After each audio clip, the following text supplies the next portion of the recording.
Let me welcome everyone and thank you for coming. I have really enjoyed bringing my clients to the studios that I often am visiting in order to select three pieces for my exhibitions. And I have come to Ray's studio for years and years to select some work for exhibitions. And I've sold his work for over 30 years.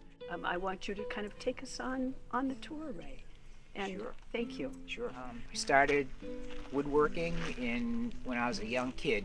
I was carving wood for neckerchief slides for a Boy Scout.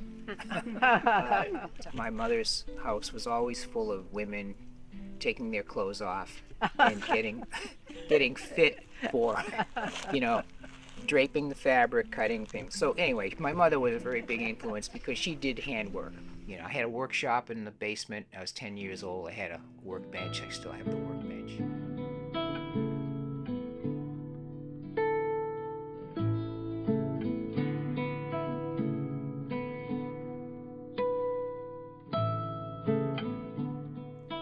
Got that in my blood. I've been carving ever since. Birds were always a beautiful thing. In fact, I have the first bird I ever carved on my workbench that I found in my mother's stuff probably 5 years ago. Oh, wow. And it's very primitive, but really, I'm glad I have it. Yeah. It was a really great find.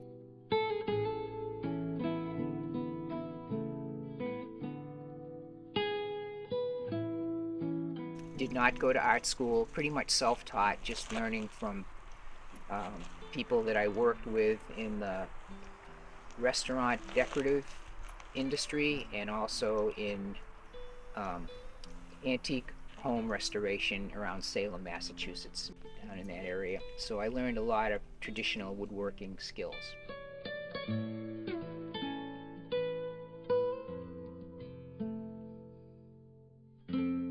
My mother was a painter. She could see stuff on the canvas and in her head and project it. I do 3D in my head and just moved by natural forms, nature, rocks, found objects.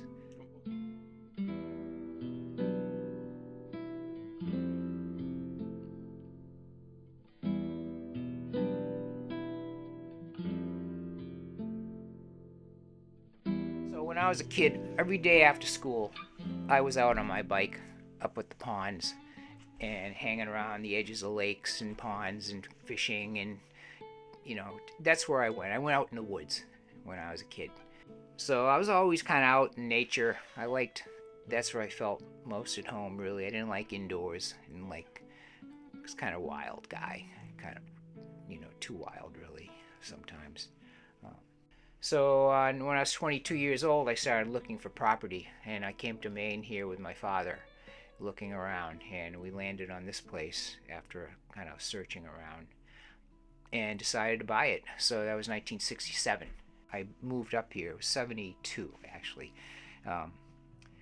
Truckload of materials, Dodge Power Wagon behind that, and we started here. We landed here. I built a little octagon frame house with salvage materials, and been going ever since.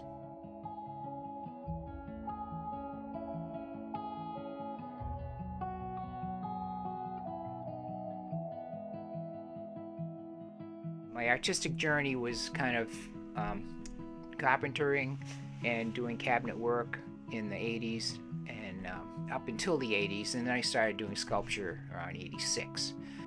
Then started showing in galleries.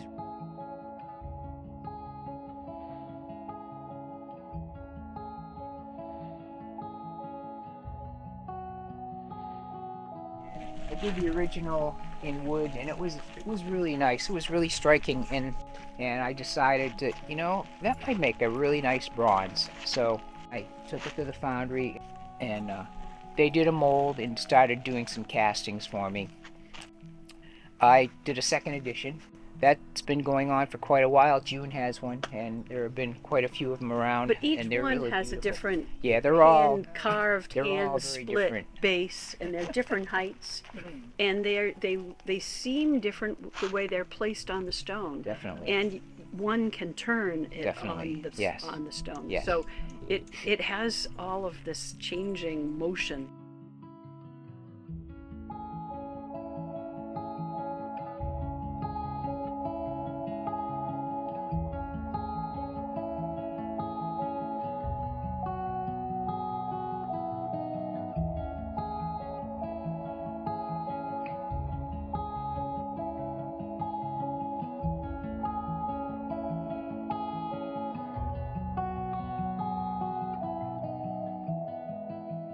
There's always some kind of feedback going on with the piece of the material and my handwork, and I like that because it's just a process of discovery. It's a great thing when it happens, really. So it's cool, and I really love that interplay when you're doing something and the grain changes or you find a defect or some intricacy that you want to explore. Textures, colors, growth, stuff like that is kind of almost pure in itself. It doesn't need to do anything. You don't need to do anything to it. It's kind of incumbent on the artist to do something to something, but sometimes your object does not need any help, and I'm trying to be minimalist around that kind of thing. I prefer to find something that already has some kind of suggestive shape or texture or something that I can work with. I'm not much for just taking a square block and saying, well, I'm going to put this into that block.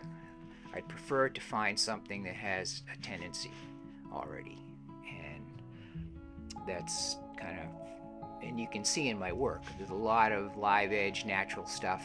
I like to just let the wood and the material speak.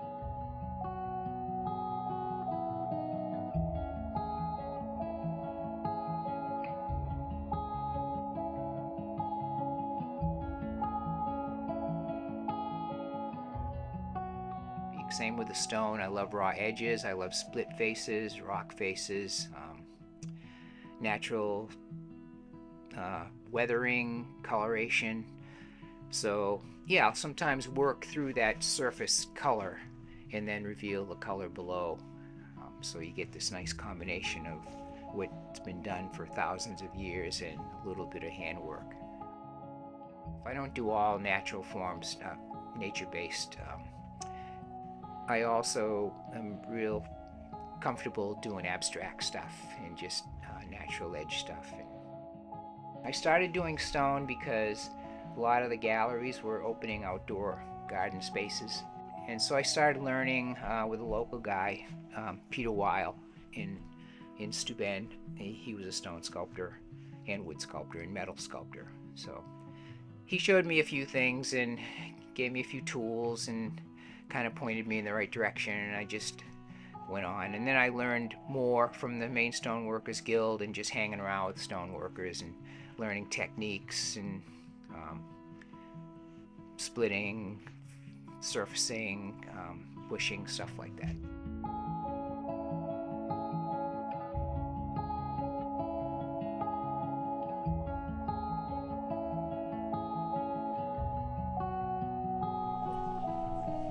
So I did this over at Jesse Salisbury's shop, actually. He did I did all the layout and the design and everything, and he had the heavy equipment to be able to core drill that and then put the wire saw through and saw those curves. So that was a wire saw? Yeah. And he sawed this line, that line, and then the other two. But I did all the rest of it, the polishing and the shaping and such.